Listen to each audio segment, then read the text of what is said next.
After spending 3 days and nights with his young lover, the wealthy husband bought a diamond ring out of guilt, but a remark from the maid made him freeze in place. "Hi, my beautiful family.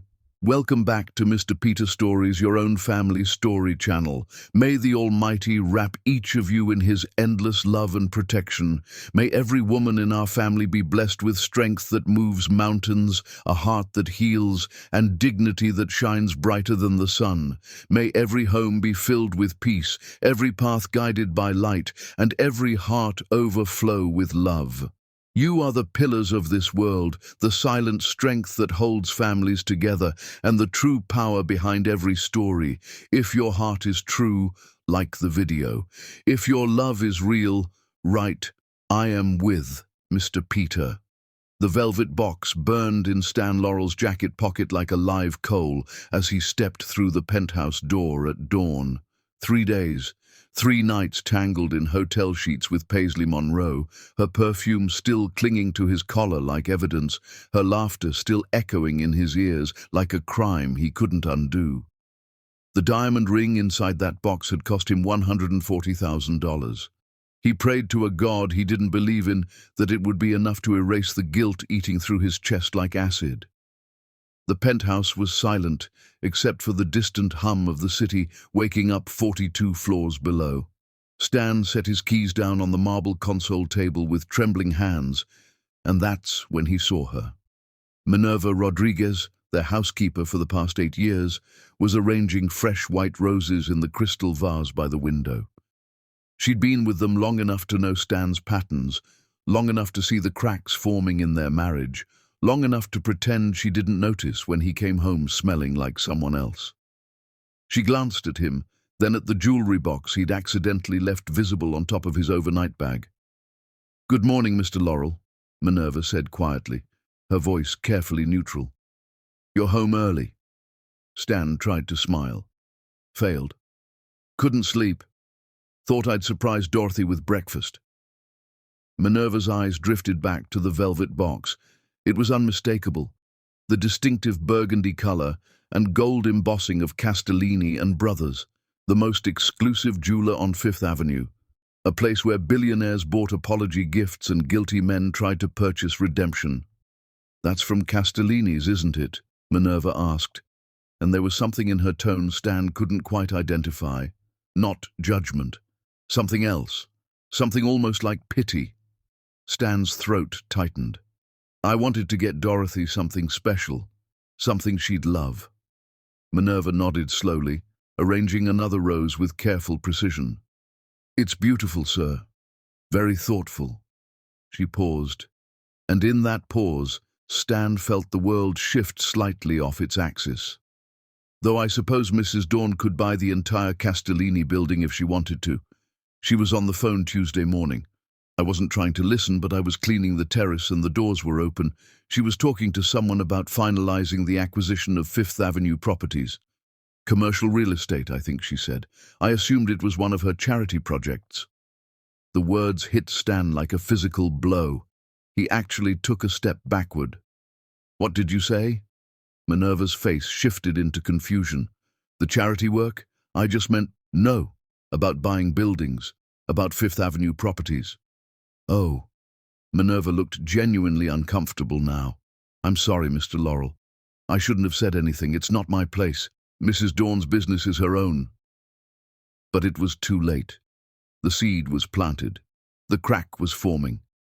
Stan opened his mouth to ask more, to demand answers, but that's when he heard her. Dorothy.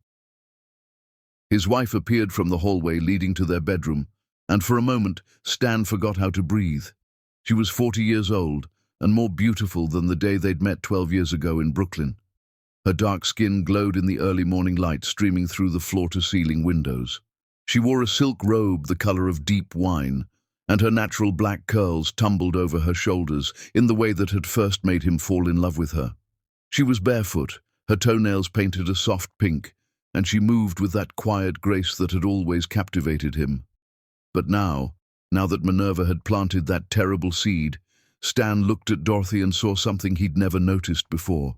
The way she held herself, the unconscious authority in her posture, The expensive watch on her wrist that he'd never thought to ask about.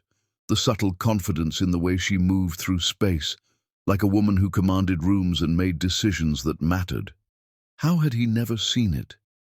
"Baby," Dorothy said, and her smile was genuine, warm, filled with a love that made Stan's guilt twist deeper into his gut. "You're home." She crossed to him and kissed his cheek. Her lips were soft. Her scent was jasmine and something else, something subtle and expensive that he'd never bothered to ask about. Up close, he could see the faint shadows under her eyes, like she hadn't been sleeping well, like she'd been carrying weight he'd never noticed.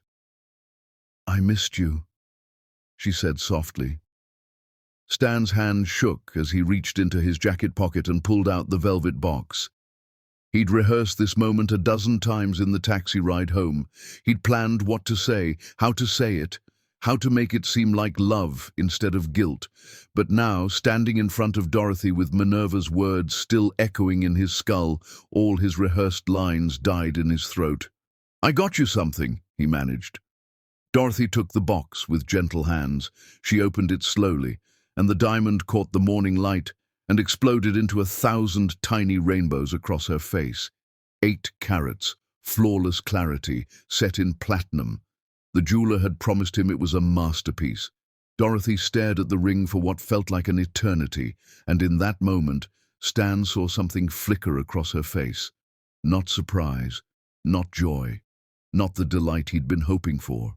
Something sad, something knowing, something that looked almost like resignation. It was there for only a second, maybe less, and then it was gone, replaced by a smile that didn't quite reach her eyes. "It's beautiful, Stan," she said quietly. "You didn't have to do this."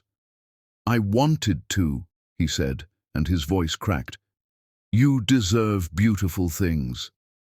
Dorothy lifted the ring from its velvet bed and slid it onto her finger. It fit perfectly. Stan had stolen one of her other rings weeks ago to get the size right.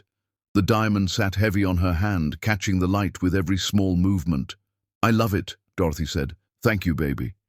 She looked up at him then, and Stan felt like he was staring at a stranger. Her eyes, those deep brown eyes he'd looked into 1,000 times, suddenly seemed to hold secrets he couldn't begin to guess. Depths he'd never bothered to explore, a whole universe he'd never thought to ask about. "I love you," she said. The words should have felt like comfort. Instead, they felt like an indictment. "I love you too," Stan replied automatically. Dorothy squeezed his hand. "You must be exhausted from the conference. Why don't you shower and I'll make us breakfast? Your favorite, blueberry pancakes and that bacon you like from the butcher shop." "That sounds perfect," Stan heard himself say. Dorothy kissed him again, then headed toward the kitchen, humming something under her breath. Aretha Franklin, maybe, or Etta James. She had a beautiful voice. He'd always loved hearing her sing when she thought no one was listening. Minerva had disappeared into one of the other rooms, tactfully giving them privacy. Stan stood alone in the foyer of the penthouse they'd shared for 6 years, the penthouse with the $1,000,000 view and the marble floors and the art collection he'd carefully curated. His penthouse, his success, his life. Except now, with Minerva's words still ringing in his ears and Dorothy humming in the kitchen and that sad, knowing look still burned into his memory, Stan had the sudden, terrifying feeling that nothing about his life was actually his at all. He walked to the windows and looked out at the city. Somewhere out there was Paisley, probably still asleep in her studio apartment in Chelsea, probably dreaming about him, probably planning their next secret meeting. And somewhere out there, maybe in one of those glass towers in the financial district, maybe in one of those buildings he passed every day without really seeing, was a version of Dorothy he didn't know, a Dorothy who talked about acquiring Fifth Avenue properties, a Dorothy who could buy entire buildings, a Dorothy who was a complete stranger. Stan pressed his forehead against the cool glass and closed his eyes. The diamond ring had cost $140,000. He had the sickening feeling it wasn't even close to enough. In the kitchen, Dorothy Dawn stood at the stove, methodically flipping pancakes while her phone buzzed silently on the counter. The screen lit up with messages from her assistant Felix. Singapore office confirmed the transfer. Senator Whitmore's office called about the meeting. The Riverside acquisition papers are ready for your signature. Dorothy didn't look at the phone. She just kept cooking her husband's favorite breakfast with steady hands, the massive diamond on her finger catching the light every time she moved, while tears she would never let him see burned behind her eyes. She'd known about Paisley for 2 months. She'd bought that jewelry building last year, and she was so tired of being invisible. Chapter 2. The Woman Who Built Kingdoms, Brooklyn, October, 12 years earlier. Dorothy Dawn was 28 years old when she first saw Stan Laurel painting on a street corner in Williamsburg. She'd just come from a meeting where she'd negotiated the acquisition of a tech startup for $30 million. The meeting had lasted 4 hours. The men on the other side of the table had questioned every number, every projection, every assumption. Not because her analysis was wrong, it was perfect, but because she was a young black woman in a conference room full of men who'd built their empires on the assumption that people like her didn't belong there. She'd smiled through their condescension. She'd answered their questions with precision and grace.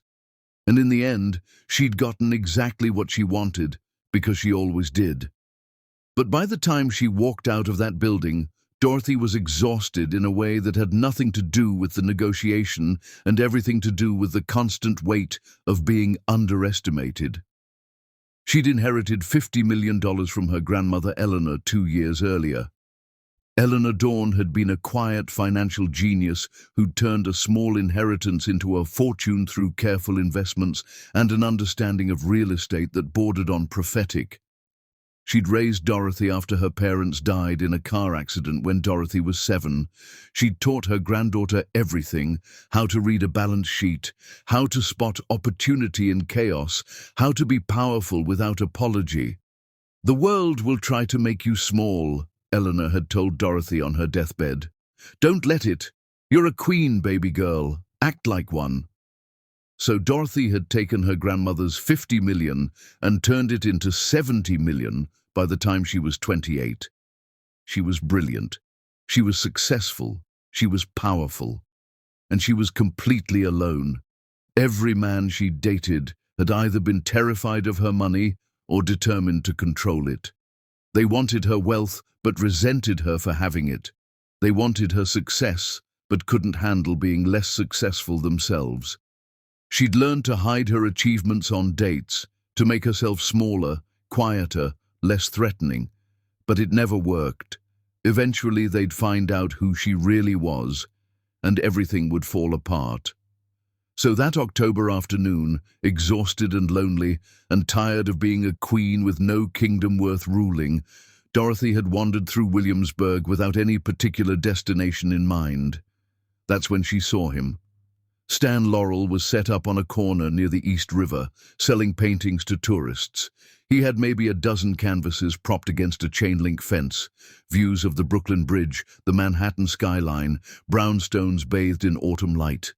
The paintings weren't technically good, the perspective was off, the colors were muddy, but there was something in them: heart, passion, a desperate hope that made Dorothy's chest ache. Stan himself was 32 years old, wearing paint-stained jeans and a faded black t-shirt. His hair was too long, his shoes had holes in them, but when he smiled at passing tourists, trying to get them to stop and look, his whole face lit up with genuine joy. Dorothy stopped in front of the paintings. Stan's smile widened. "See anything you like?" "How much?" Dorothy asked, pointing at a painting of the bridge at sunset. $20. It was worth maybe $5, and that was being generous. But Dorothy saw the hope in Stan's eyes, the way his hands trembled slightly as he waited for her answer, and something in her heart cracked open. "I'll take 3, she said, "but I'll give you $500 for them." Stan's face went blank with shock. "I'm sorry, what?" $500. For 3 paintings. Dorothy pulled out her wallet. Italian leather, custom made, worth more than everything Stan probably owned, and counted out 5 crisp $100 bills. "You have talent, real talent. You just need practice." Stan stared at the money like it might disappear if he blinked. Are you serious? I'm serious. Why would you pay that much for paintings that aren't even good? Dorothy looked at him carefully. Really looked. And she saw something she hadn't seen in years, a man who had no idea who she was, no idea what she was worth, no idea that she could buy this entire block without checking her bank balance. Because I believe in you, Dorothy said simply. Stan took the money with shaking hands. I don't even know your name. Dorothy. Dorothy Dawn. Stan Laurel. He laughed, a sound filled with disbelief and joy. You just saved my life, Dorothy Dawn. I can pay my rent this month. I can buy proper paint.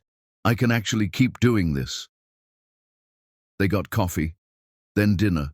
Then they walked along the river until 2 in the morning, talking about art and dreams and all the ways the world tried to break people who dared to want something beautiful. Stan told her about growing up poor in the Bronx, about parents who'd wanted him to be a lawyer or a doctor, about choosing art instead and losing their support. He told her about sleeping on friends' couches, about eating ramen for months at a time, about the slow, grinding shame of being 32 and still struggling. Dorothy told him about growing up with her grandmother, about losing her parents young, about loving numbers and patterns, and the quiet satisfaction of building something that mattered. She didn't tell him about the $70 million. She didn't tell him about the tech acquisitions or the real estate portfolio or the fact that she'd just been featured in Forbes as one of the most promising young investors in the country. She just told him about Dorothy, the woman underneath all the power and money, the woman who was tired of being alone. At the end of the night, standing on the bridge with the city lights reflected in the water below, Stan said, "Can I see you again?" "Yes," Dorothy said, and she meant it with her whole heart. They fell in love slowly, like water shaping stone. Stan was kind. He was funny. He saw beauty in everything. He treated Dorothy like she was precious, like she mattered, like she was more than the sum of her bank accounts and achievements. 6 months later, over Vietnamese food in a tiny restaurant in Chinatown, Stan told her about his real dream. "I don't want to just paint forever," he said, almost embarrassed. "I want to do something that matters, build something. I've been thinking about real estate development, affordable housing, mixed-income communities, neighborhoods where people can actually afford to live. I know it sounds crazy. I don't have money or connections or any idea how to start, but I think about it all the time." Dorothy's heart swelled with love and something else, something dangerous. "It doesn't sound crazy," she said. "It sounds beautiful. It's just a dream, though. I'll probably be painting street corners when I'm 60. Dorothy reached across the table and took his hand. "What if it wasn't just a dream? What if you could actually do it?" Stan laughed. "With what money? What investors would look at me, a broke artist with no business experience, and think that's a good bet?" Dorothy almost told him then, almost revealed everything, the money, the power, the connections. But she looked at the way Stan was looking at her, with such love and such trust, and she couldn't do it. Because she knew what would happen. He'd see the money first. Everything would change. So instead she said, "You never know. Sometimes the universe provides." That night, Dorothy went home to her luxury apartment in Manhattan, the apartment Stan had never seen, and she made 3 phone calls. The first was to Raymond Blackwell, a venture capitalist who owed her a favor. "I need you to evaluate a business plan for me," Dorothy said. "Real estate development, affordable housing. The founder is inexperienced but brilliant. I'll send you the details." "Who's the founder?" Raymond asked. "Someone I believe in." The second call was to Margaret Cho, a real estate attorney. "I'm setting up a series of shell companies," Dorothy said. "I need them completely disconnected from my name. Can you handle that?" "Of course. What's this for?" "Investment purposes." The third call was to her accountant. "I'm allocating $2 million for a new project. I want it structured so the money appears to come from multiple independent sources. Make it look organic. Make it look real. Within 2 weeks, Stan had meetings with investors who Dorothy had carefully selected and briefed. They asked him tough questions. They challenged his assumptions. They made him work for it. And in the end, they gave him $1 million to start Laurel Development. Stan came to Dorothy's apartment that night. She'd finally shown him where she lived, claiming it was a rental she'd gotten a good deal on, and he was crying with joy. "They believed in me," he kept saying. "They actually believed in me." Dorothy held him and said nothing about the phone calls she'd made, the strings she'd pulled, the future she'd just bought him. "I told you," she whispered into his hair. "The universe provides." Stan proposed 6 months later with a ring he'd saved for 3 months to buy. It cost $800. Dorothy wore it proudly, never mentioning the fact that her own watch cost more than his car. They got married in a small ceremony in Prospect Park. Stan's friends were there, other artists, broke and beautiful and full of dreams. Dorothy's friends were carefully curated, people from her old neighborhood, her college roommates, nobody from her business life who might accidentally reveal who she really was. On their wedding night, Stan said, "I'm going to build something amazing. I'm going to make you proud." "You already make me proud," Dorothy said. And she believed it. She believed that her love was enough, that supporting his dreams was the same as having her own, that making him feel powerful was worth making herself invisible. She had no idea that 12 years later, she'd be standing in her kitchen making pancakes for a man who'd spent 3 days in another woman's bed, wearing a diamond ring that cost $140,000 that Stan had charged to a credit card she secretly paid off every month, while her phone buzzed with messages about the empire she'd built in the shadows of his borrowed success. But that morning in Brooklyn, when Stan Laurel was just a broke artist with a dream, and Dorothy Dawn was just a woman tired of being powerful, none of that had happened yet. That morning, love felt like enough. Chapter 3. The $8 million phone call. 3 days before Stan came home with the diamond ring, Dorothy Dawn sat in her corner office on the 50th floor of the Meridian Tower. Through floor-to-ceiling windows, the city spread out before her like a kingdom she'd conquered one careful move at a time. Singapore was calling in 2 hours. The senator's office had confirmed their meeting for Friday. The Riverside acquisition was moving forward exactly as planned. Dorothy Dawn controlled an empire worth $2 billion, and nobody except her inner circle knew it existed.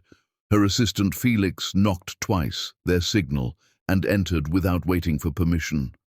Felix Montague was 35 years old, openly gay, brilliant with numbers, and the only person besides Minerva who knew the full truth about Dorothy's double life.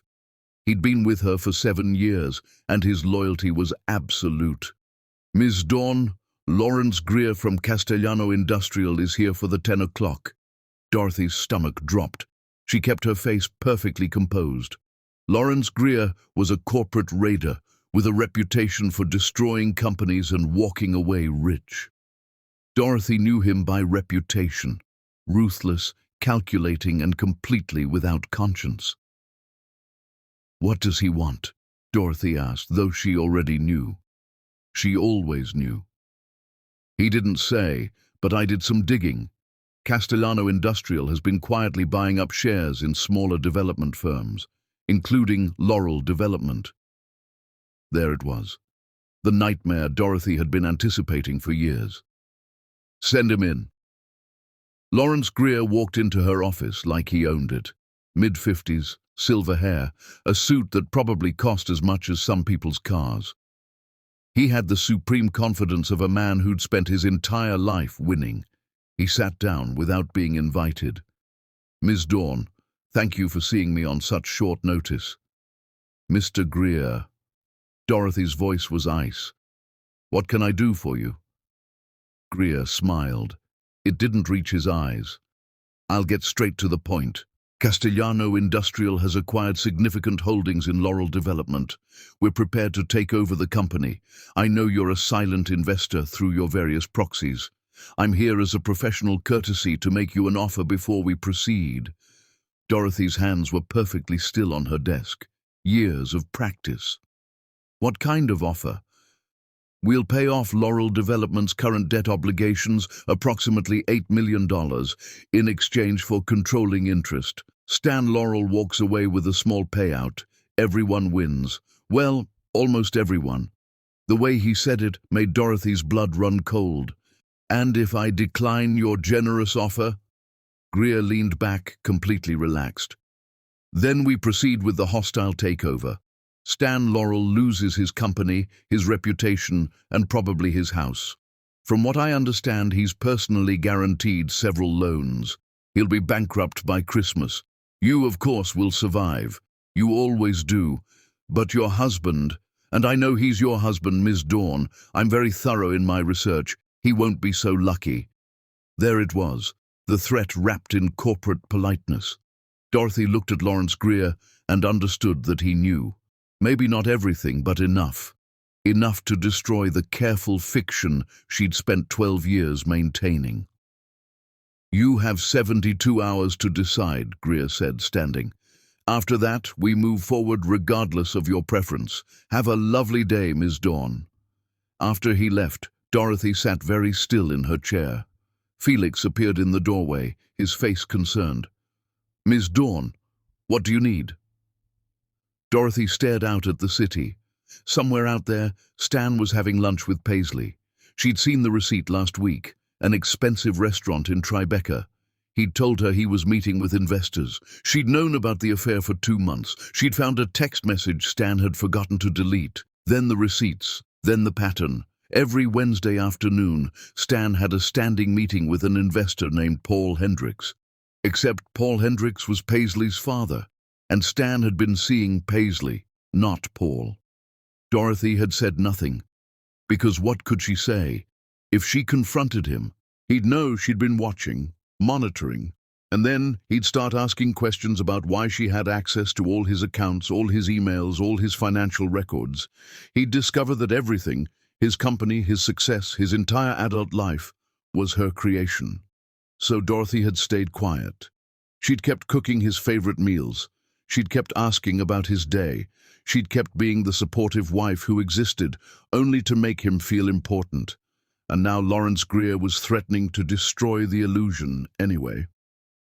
Ms. Dawn, Felix said again, gently. Dorothy made her decision. Wire $8 million to Castellano Industrial. Anonymous transfer. Use the Singapore account. Make it completely untraceable to me or any of my primary holdings. Felix didn't move. Are you sure? Do it. Ms. Dawn, with all respect, he's cheating on you. You've built his entire life for him, and now you're going to spend $8 million to save him from his own incompetence. Dorothy's voice was very quiet. Felix, I'm aware of how this looks. Then why? Because if I don't, he loses everything. And if he loses everything, he'll find out the truth anyway. At least this way, I get to keep him a little longer. Felix's expression softened with pity. Dorothy hated that look. How much longer are you going to live like this? Felix asked. Hiding who you are? Pretending to be smaller than you are? You're one of the most powerful women in this city. You could... Felix. Dorothy's voice was sharp now. Make the transfer. Felix nodded and left.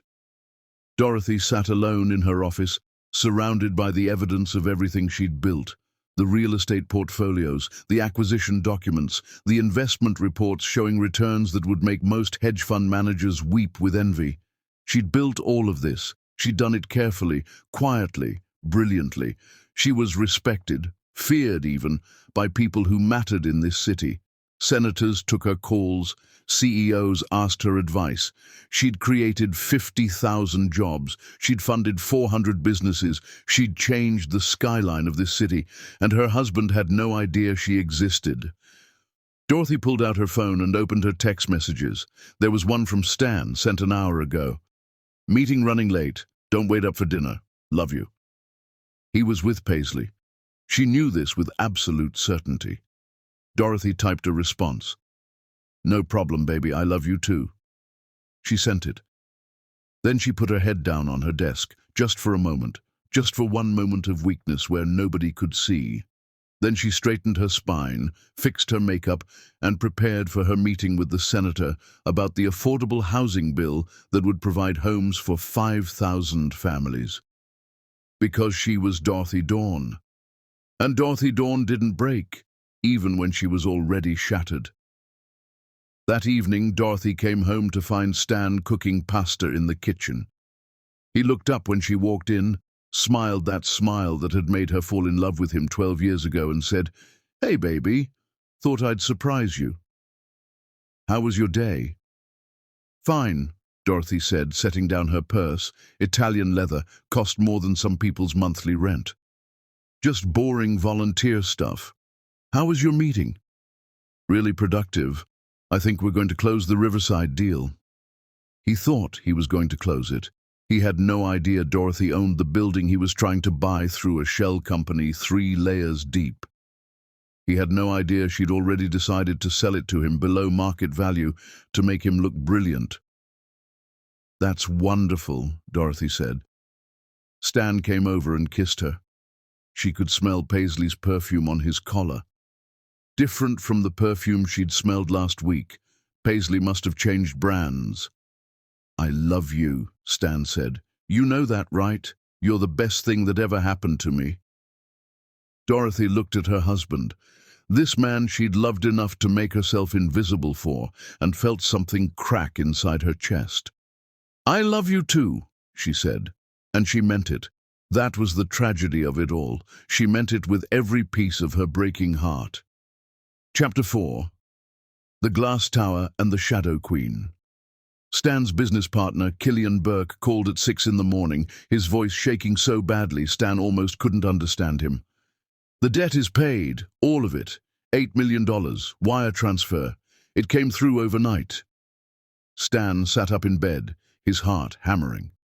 Dorothy was still asleep beside him, her face peaceful in the early morning light. "What are you talking about?" "The Castellano situation. Someone paid the entire debt. $8 million. Just like that. The wire came from something called Dawn Consolidated Holdings. Stan, what the fuck is going on? Do you know these people?" Stan's blood turned to ice water. Dawn. Dawn Consolidated Holdings. Dawn. Dorothy Dawn. His wife. His gentle, loving wife who volunteered at literacy foundations and made him breakfast and asked about his day. "I don't know," Stan lied. "Let me call you back." He hung up and stared at Dorothy's sleeping face. She looked innocent, peaceful, nothing like someone who could casually move $8 million overnight. But Minerva's words echoed in his head. Mrs. Dawn could buy the entire Castellini building if she wanted to. Stan got out of bed quietly, went to his laptop, and started searching. Dawn Consolidated Holdings, private investment firm, minimal online presence, but there were whispers on investment forums, speculation on business blogs. DCH just closed the Riverside Plaza deal for $90 million. DCH backed the Thompson Tech acquisition. Word is, DCH is run by a single investor, completely private. Nobody knows who it is, but they're playing three-dimensional chess while everyone else is playing checkers. Stan's hands were shaking so badly he could barely type. He searched Dorothy Dawn and Dawn Consolidated Holdings together. Nothing concrete. But there were hints. A photo from a charity gala 3 years ago where someone who looked like Dorothy was standing in the background of a shot with the mayor, a mention in a business journal about Dorothy Dawn, private investor, making a substantial donation to an education initiative, a LinkedIn profile that had been deleted, but was still cached in Google's search results, showing Dorothy Dawn as CEO of Dawn Consolidated Holdings. Stan felt like the floor was tilting beneath him. Dorothy appeared in the doorway, wearing his old college t-shirt, her hair messy from sleep. She looked at him with concern. "Baby, is everything okay?" You're up early? Stan closed his laptop too quickly. Killian called. The debt is paid, all of it. Someone called Dawn Consolidated Holdings paid the whole thing overnight. He watched Dorothy's face carefully, looking for surprise, shock, anything. Instead, her expression barely flickered. Just a small, controlled nod. That's wonderful news. Maybe they're investors who believe in your company? Dawn is your last name, Stan said. It's a common name, Dorothy said smoothly. I'm sure it's just coincidence. Come back to bed. It's too early to worry about this. She turned and walked back to the bedroom, and Stan sat there feeling like he was going insane. Dorothy made him breakfast an hour later. She was humming again, that same Aretha Franklin song, and she kissed his cheek and asked if he wanted more coffee, and she was exactly the same as she'd been for 12 years. Except she wasn't. Stan was seeing cracks in the facade now. The expensive watch, the designer handbag she carried to her volunteer meetings, the fact that she never ever seemed worried about money, even though Stan's company had been on the edge of bankruptcy for months. After Dorothy left for her volunteer work, Stan followed her. He kept 3 cars back, paranoid and shaking, as Dorothy drove downtown to the financial district. She pulled into the parking garage of the Meridian Tower, 60 floors of steel and glass, home to some of the most powerful financial firms in the city. Stan parked on the street and watched the entrance. The lobby was marble and money. Stan checked the directory with trembling hands. 50th floor, Dawn Consolidated Holdings, private, by appointment only. Stan thought he might throw up right there in the lobby. He took the elevator to the 49th floor, where there was a coffee shop with windows looking down on the private elevator bank. He ordered coffee he couldn't taste and sat where he could see the elevators. At 11:30, the elevator doors opened and Stan's entire world collapsed. Dorothy stepped out. But this wasn't the Dorothy he knew. This Dorothy wore a charcoal suit that probably cost more than his car payment. Her hair was professionally styled. She wore heels that added 3 inches to her height and made her look like she could walk through walls. She carried a leather portfolio, and she was surrounded by 3 men in expensive suits who were all talking at once, competing for her attention. Ms. Dawn, the Singapore office needs your decision on the Tamura acquisition by end of day. Ms. Dawn, Senator Whitmore's assistant called again about Friday's meeting. Ms. Dawn, the Riverside contracts are ready for your signature. Dorothy, this stranger who looked like his wife, responded to each of them with quick, decisive answers. Her voice was different, colder, more authoritative, the voice of someone who made decisions that affected thousands of people and millions of dollars. A young woman rushed up with a tablet. Ms. Dawn, the London office is on hold. They need confirmation on the Morrison deal. Tell them I'll call them after my 2 o'clock. And Felix, make sure the lawyers have the 5th Avenue contracts ready. I want to close by end of week. Yes, Ms. Dawn. They moved toward a conference room. Dorothy paused to check her phone, and for just a moment her face softened. She typed something, probably texting Stan to say she loved him, and he saw a glimpse of the woman he knew. Then her expression shifted back to ice and power, and she disappeared into the conference room. Stan sat in that coffee shop for hours, watching through the glass walls as Dorothy commanded a room full of men twice her age. She never raised her voice. She didn't have to. When she spoke, people leaned in. When she made a decision, nobody questioned it. She moved through that boardroom like a queen through her court. At 3 o'clock, Stan watched her take a phone call. She walked to the window, and even from a distance he could see the way she held herself. Straight spine, chin up, the posture of someone who'd never doubted their right to take up space. Who was this woman? At 5 o'clock, Dorothy got back in the elevator.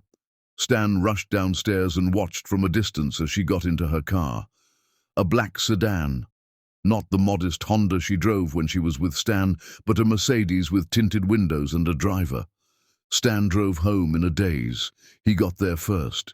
He sat on the couch, waiting.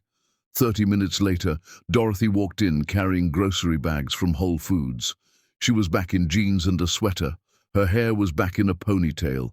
She was smiling. "Hey, baby, I got stuff for that Thai dish you love. Thought we could cook together tonight." Stan stared at her. "How was volunteering?" "Oh, boring paperwork mostly." Dorothy set down the groceries and came over to kiss him. "But I'm home now." That's what matters. She was lying. She was lying so easily, so smoothly, like she'd had 12 years of practice. "Dorothy," Stan said carefully, "can I ask you something?" "Of course, baby. Anything." "What do you do all day? Really?" Dorothy's smile didn't waver. "I volunteer at the Literacy Foundation. I work with the Education Initiative. I do charity board meetings. You know all this.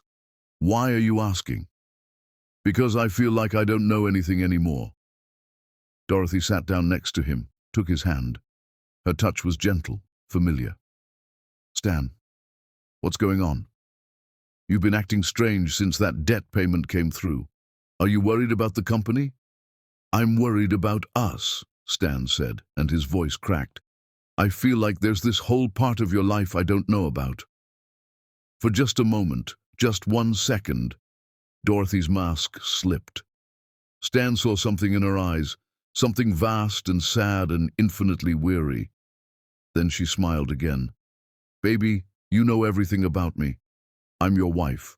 I'm right here. I've always been right here." "Have you?" Stan asked. Dorothy stood up. "I'm going to start dinner. Why don't you take a shower and relax? You seem stressed." She walked into the kitchen, and Stan sat there feeling like he was drowning.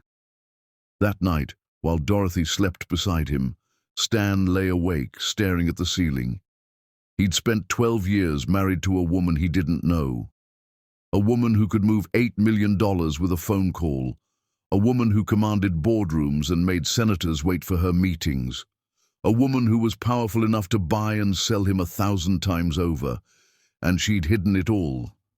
For 12 years, she'd pretended to be someone small and quiet and supportive while secretly controlling an empire. Why? Stan turned to look at Dorothy's sleeping face. She looked peaceful, innocent. But tomorrow, he was going to find out the truth, even if it destroyed everything. Chapter 5. The Locked Room and the Buried Truth. Stan couldn't sleep. At 2 in the morning, while Dorothy's breathing stayed slow and steady beside him, he slipped out of bed with his heart hammering against his ribs like it was trying to escape his chest. He'd been in this penthouse for 6 years. He'd walked past Dorothy's home office thousands of times, and not once, not one single time, had he questioned why she kept it locked. Stan stood outside that locked door now, a credit card in his shaking hand, and understood that he was about to cross a line he could never uncross. Whatever he found in this room would change everything, maybe end everything. He slid the credit card between the door and the frame, wiggled it carefully, and felt the cheap lock give way. The door opened. Stan stepped inside and turned on the lights, and his entire reality shattered like glass. The office was huge. He'd always assumed it was small, just a desk and a filing cabinet. But Dorothy had knocked out a wall at some point, combining 2 rooms into one. 3 large monitors sat on a mahogany desk that probably cost more than Stan had made in his entire first year at Laurel Development. The walls were lined with filing cabinets, all meticulously labeled by year, and covering one entire wall were framed photographs that made Stan's knees go weak. Dorothy shaking hands with the mayor. Dorothy cutting a ribbon at some grand opening. Dorothy receiving an award from the Chamber of Commerce. Dorothy standing on a stage at what looked like a major business conference, commanding an audience of hundreds. In every photo, she looked powerful, confident, like a woman who knew exactly who she was and refused to apologize for it. Stan walked to the desk on legs that barely supported him. The top was immaculate, not a paper out of place. He opened the first drawer. Tax returns. Dorothy's personal tax returns going back 10 years. Stan picked up the most recent one with trembling hands. Total income, $85 million. Stan made a sound somewhere between a laugh and a sob. $85 million in 1 year.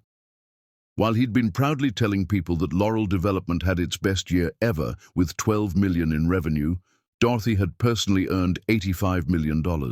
He opened more drawers.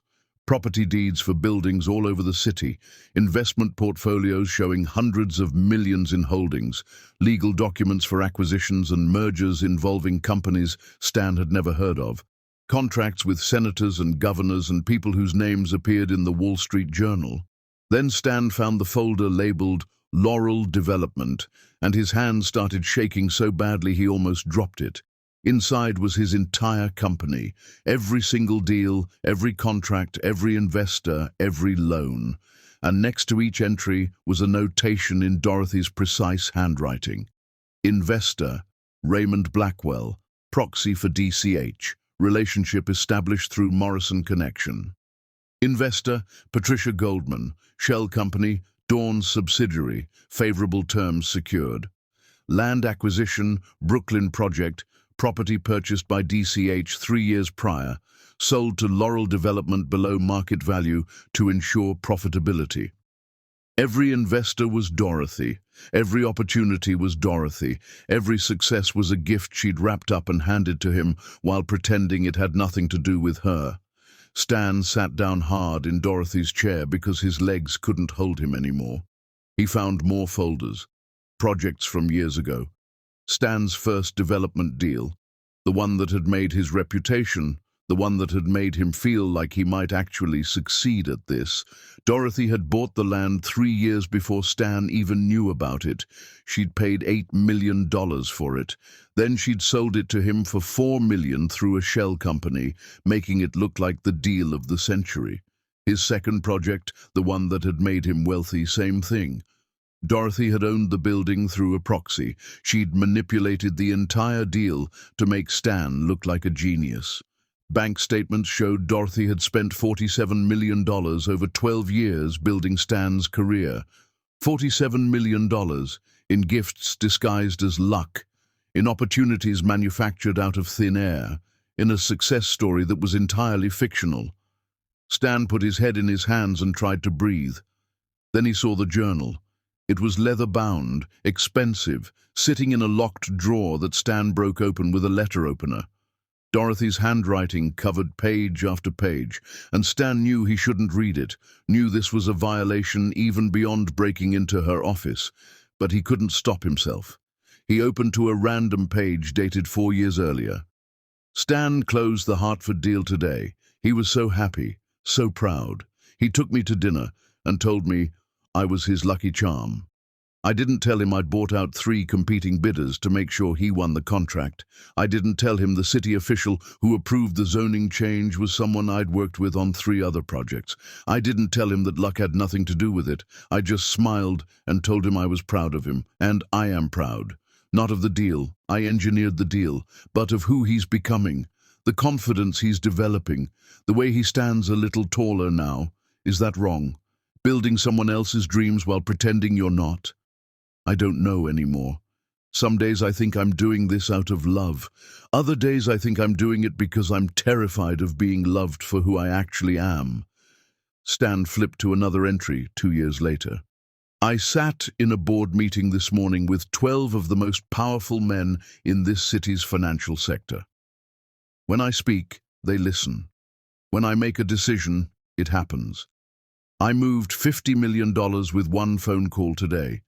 I influenced a Senate bill that will affect 100,000 people. I am powerful in ways most people can't even comprehend. And then I came home, and Stan asked how my charity work went, and I said fine. And he never asked another question, never wondered, never pushed. Some days I want to scream at him, I'm not nobody. I'm not your supportive wife who exists only to make you feel important. I'm Dorothy Dawn, and I could buy and sell this entire city if I wanted to. But then I remember why I hide. Because the moment men know I'm powerful, everything changes. They either fear me or want to use me. Stan loves Dorothy, Just Dorothy, the woman who makes him breakfast and asks about his day and doesn't threaten his sense of himself. And I can't bear to lose that, even if it means losing myself. Stan's vision was blurring. He didn't know if it was from tears or from the rage building in his chest like a living thing. He found the most recent entry, dated 3 days ago, the day he'd been with Paisley at that hotel in Midtown. I paid Stan's $8 million debt today. He'll never know. He'll think it was luck or some mysterious investor who believed in his vision. He has no idea it was me. No idea it's always been me. He's with Paisley again. I found another hotel receipt in his jacket this morning. The Gramercy Park Hotel this time, $200 for lunch. He told me he was meeting with contractors. I'm not stupid. I've known about the affair for 2 months now. I've seen the texts he thinks he's deleting. I've smelled her perfume on his clothes. And I say nothing because what can I say? If I confront him, he'll know I was monitoring his accounts, tracking his movements, and then he'll want to know why I have access to everything. And then the whole house of cards collapses. So I just keep cooking his favorite meals and asking about his day and pretending I don't know he's betraying me with a 26-year-old who probably thinks $1 million is real wealth. I love him. That's the problem. I love him so much I made myself invisible for him. And now I'm so invisible, even I can't find myself anymore. Stan closed the journal because he couldn't read anymore. He sat in Dorothy's office, this room that held the evidence of who she really was, and he understood with perfect, terrible clarity what he'd done. He'd spent 12 years married to one of the most powerful women in the city, and he'd never once asked her about her dreams, never questioned her easy assurances that things would work out, never wondered why doors kept opening for him, never looked past the gentle mask she wore to see the queen underneath. He'd been so focused on building his own empire, an empire that was entirely fictional, built on his wife's hidden money, that he'd never noticed her building a real one. And worse, so much worse, he'd been cheating on her for months, sleeping with Paisley while Dorothy quietly saved his company with $8 million she earned through her own brilliant work. Stan looked down and saw his hands were shaking so violently he couldn't control them. Everything about his adult life was a lie. Every success, every achievement, every moment of pride, all of it was Dorothy's creation. He was a puppet in a show she'd been directing for 12 years. The rage came then, hot and thick and choking. How dare she? How dare she manipulate his entire existence? How dare she make him feel successful while secretly controlling everything? How dare she turn him into nothing more than her charity project? But underneath the rage was something worse, shame, because Stan knew, he knew with absolute certainty, that if Dorothy had been honest from the beginning, he never would have married her. He would have been intimidated by her wealth, threatened by her power. He would have found some way to make it about him, to feel less than, to push her away. Dorothy had hidden herself because she'd known he was too weak to love the real her, and she'd loved him anyway. Stan heard movement in the hallway. He shot to his feet, panic flooding his system. Dorothy was awake. He turned off the lights, stepped out of the office, and pulled the door shut. His hands were shaking so badly he could barely work the lock. Dorothy appeared at the end of the hallway in her silk robe, rubbing her eyes. "Baby, I thought I heard something. Are you okay?" Stan looked at his wife, this stranger who'd built kingdoms while pretending to be small, and something cracked open inside his chest. "We need to talk," he said, and Dorothy's face, in that moment, showed no surprise at all. She'd been waiting for this conversation for 12 years. Chapter 6. The Confrontation and the Queen's Confession. Dorothy stood in the hallway of the penthouse she'd secretly purchased 6 years ago, watching her husband's face crumble with rage and shame and something that looked almost like grief. She'd known this moment was coming. Had known since the morning she'd seen him standing outside her office door with that look of confusion and betrayal. She'd just hoped she'd have more time. "You know," Dorothy said quietly. It wasn't a question. "I know everything," Stan said. and his voice was shaking. Dawn Consolidated Holdings, the $8 million, the empire you've been hiding. The fact that every single thing I've achieved in my entire adult life is because you were pulling strings in the background like I'm some kind of puppet. Dorothy walked past him into the living room and sat down on the couch. Her hands were steady in her lap, but inside she felt like she was breaking apart. "Okay," she said simply. "Let's talk." Stan followed her, and the fury rolling off him was almost a physical thing. "Okay? That's all you have to say? Okay?" "What would you like me to say, Stan? How about the truth? How about you tell me who you really are? Because I clearly don't know. I've been married to you for 12 years, and I don't know anything about you." Dorothy looked at her husband and made a decision. No more hiding. No more making herself small. If this was ending, and she could feel it ending, could feel their marriage dying right here in this room, then at least it would end with honesty. "You want the truth? Fine. I'm Dorothy Dawn. I inherited $50 million from my grandmother when I was 26. By the time I met you, I'd turned that into 70 million. Today, I control an empire worth over $2 billion. I own real estate in 15 countries. I have investment portfolios that would make most hedge funds jealous. I've funded over 400 businesses. I've created 50,000 jobs. Senators call me for advice. The mayor of this city takes my meetings. I've influenced legislation that affects millions of people. I am one of the most powerful women in this city." Stan was staring at her like she'd just admitted to murder. "Why?" he choked out. "Why hide it? Why pretend to be someone you're not?" Dorothy's laugh was bitter. "Because I've learned what happens when men know I have power, Stan. They either run away terrified or they try to control it. Every relationship I had before you ended the same way. Men who claimed they wanted a strong woman, but actually wanted someone who made them feel strong. Men who said they didn't care about money, but slowly started resenting every success I had. Men who couldn't handle being with someone more successful than them. So you decided to just lie to me. For 12 years. I didn't lie. I just didn't tell you everything." "That's the same thing," Stan was shouting now. "You manipulated my entire life. You made me think I was successful when really I was just your charity project. Do you have any idea how that feels, knowing that everything I've worked for is fake?" Dorothy felt her own anger rising now, hot and righteous. "Your work wasn't fake, Stan. You built those buildings. You managed those projects. You made those decisions. With your money, with your connections, with your invisible hand guiding everything. So what?" Dorothy stood up, and for the first time in 12 years she let him see her full power. Her voice was cold and sharp as a blade.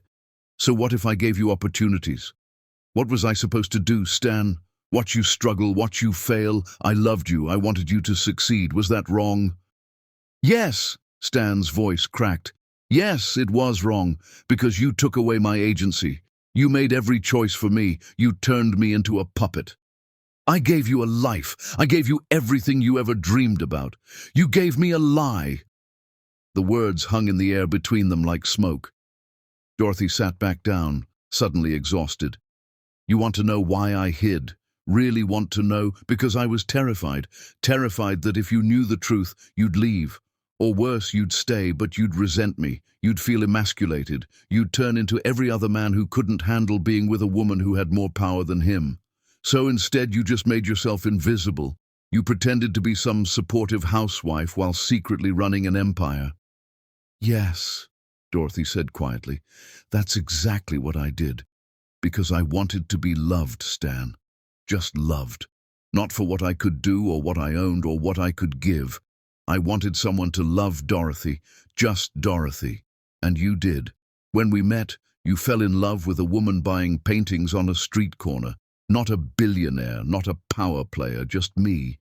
Except that wasn't you," Stan said. "That was a lie." "No." Dorothy's voice was fierce now. "That woman was real. That was me. The problem is, I made her the only me you were allowed to see. I made myself so small that I forgot I was ever anything else." Stan was pacing now, running his hands through his hair. "The investors, the opportunities, the land deals, everything was you." "Yes. The Riverside project I'm so proud of, that was you too, wasn't it? You own that building." "Through a shell company, yes." "The $8 million that saved my company 3 days ago. Me. While I was—" Stan stopped abruptly. Dorothy smiled sadly. "While you were with Paisley at the Gramercy Park Hotel." "Yes, Stan. I know about the affair. I've known for 2 months." The color drained from Stan's face. "Dorothy, don't." Dorothy held up her hand. "Don't apologize. Don't explain. Don't tell me it didn't mean anything. I don't want to hear it." "You knew," Stan whispered. "You knew, and you said nothing." "What was I supposed to say? If I confronted you, you'd want to know how I found out. And then you'd discover that I have access to your accounts, your emails, your entire financial life. And then we'd be right here anyway." Stan looked like he might be sick. "So you just watched me cheat on you? While saving my company? While pretending everything was fine?" "I didn't watch you cheat, Stan. I just noticed the signs and chose not to confront you because I was trying to hold on to a marriage that was already dead." Dorothy's voice was very calm now, very cold. "I loved you so much that I spent $47 million over 12 years building your dreams. I hid who I was. I made myself small. I became invisible. And you still found someone else." "I didn't know." Stan was crying now, actual tears streaming down his face. "I didn't know any of this. How was I supposed to understand what you'd sacrificed when you never told me?" "You never asked," Dorothy said simply. "In 12 years, Stan, you never once asked me about my life, my dreams, my ambitions. You assumed I was happy being supportive. You assumed I existed only to make you feel good about yourself. You never looked deeper because you didn't want to, because if you looked, you might have to acknowledge that I was a person with my own desires and not just an accessory to your success." The truth of it hit Stan like a physical blow. He actually staggered. "I loved you," he said helplessly. "I know you did. But you loved the version of me I showed you. You never wanted to know the real me. Because the real me was too much, too powerful, too successful, too everything that might make you feel like less." Stan collapsed onto the couch, his head in his hands. "What have I done?" Dorothy looked at her husband, this man she'd loved enough to sacrifice herself for, and felt something inside her break clean through. "You lived the life I gave you," she said quietly, "and I can't even be angry about it because I'm the one who built the cage. I'm the one who chose to hide. I thought I was protecting us, protecting you, but really I was just protecting myself from the possibility that you couldn't love all of me. I could have—" "No," Dorothy interrupted. "You couldn't have. We both know that. If I'd been honest from the beginning, you never would have married me. You would have been intimidated, threatened. You would have found some way to make my success about your failure." Stan couldn't argue, because they both knew she was right. "So where does that leave us?" he asked finally. Dorothy stood up. She walked to the window and looked out at the city she'd helped build. Dawn was starting to break over the skyline, painting everything in shades of gold and rose. "It leaves us at the truth," she said. "I'm Dorothy Dawn. I'm a billionaire. I'm one of the most powerful people in this city, and I'm done hiding. I'm done making myself small. I'm done pretending to be someone I'm not, just so you can feel big." She turned to look at Stan, and her eyes were filled with tears, but her voice was steady. "I love you, Stan. I've loved you for 12 years. I've given you everything I had to give. But I can't keep doing this. I can't keep being invisible while you live in the light I created for you. I won't do it anymore." "What are you saying?" Stan's voice was barely a whisper. "I'm saying I need time. I need space. I need to remember who I am when I'm not trying to be what you need me to be. You're leaving me. I'm leaving this version of us, the version where I hide and you pretend. I don't know if there's another version possible. I don't know if you can love the real me, but I'm going to find out who I am again. And if you want to be part of that life, you're going to have to meet me as I actually am. Not the woman who hid in your shadow, the queen who built kingdoms while you weren't looking. Dorothy walked past Stan toward the bedroom. At the door, she paused. I'm going upstate to my estate for a while. You can stay here.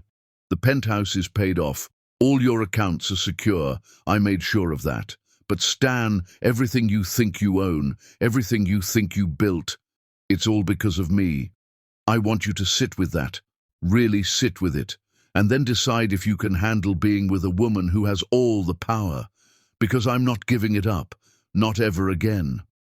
She disappeared into the bedroom, leaving Stan sitting in the living room as the sun rose over a city that Dorothy Dawn secretly owned, while he owned nothing at all. Chapter 7. The Queen Emerges from Shadow. 3 nights later, the grand ballroom of the Meridian Hotel was filled with the kind of power that couldn't be bought, only earned through decades of influence and strategic brilliance. The annual Titan Awards honored the most influential business leaders in the city, and tonight, Dorothy Dawn was being recognized as Businesswoman of the Decade. Stan wasn't there. He'd moved out of the penthouse the day after their confrontation, taking only what he'd brought into the marriage 12 years ago, which wasn't much. Dorothy stood in the private room backstage, looking at herself in the full-length mirror, and barely recognized the woman staring back. She wore a black gown that cost more than some people's cars. It was custom-made, elegant, powerful. Her hair was professionally styled, her makeup flawless. Diamond earrings, real ones, not like the manufactured ring Stan had given her, glittered at her ears. She looked like what she was, a billionaire, a power player, a queen. Felix appeared beside her, adjusting his own immaculate tuxedo. You ready for this, Ms. Dawn? I've been ready for this for 12 years, Dorothy said quietly. I just didn't know it. The room is full of everyone who matters. Senators, CEOs, half the city council, 3 governors. You're about to step into the light you've been hiding from. Dorothy took a deep breath. Good. A production assistant knocked on the door. Ms. Dawn, you're on in 5 minutes. Dorothy nodded. Her hands were steady. Her heart was calm. She'd made her decision. No more hiding. When they called her name, Dorothy walked onto that stage like she owned it. Because in a very real sense, she did. The ballroom had been built by a development company she'd funded. The hotel itself was part of a real estate portfolio she'd assembled over years of careful acquisition. The applause was deafening. Dorothy stood at the podium and looked out at a sea of faces, some of them friends, some competitors, some people who'd underestimated her for years. She saw the mayor in the front row, Senator Whitmore 3 tables back. Patricia Goldman, one of the few people who'd known her secret, raising a glass in salute. The moderator, a well-known business journalist named Catherine Wells, stepped forward to introduce her. Ladies and gentlemen, this year's Businesswoman of the Decade award goes to someone who has quietly revolutionized how we think about private investment and strategic development. Her empire spans 15 countries. She's created over 50,000 jobs. Her charitable foundation has donated over $200 million to education and housing initiatives.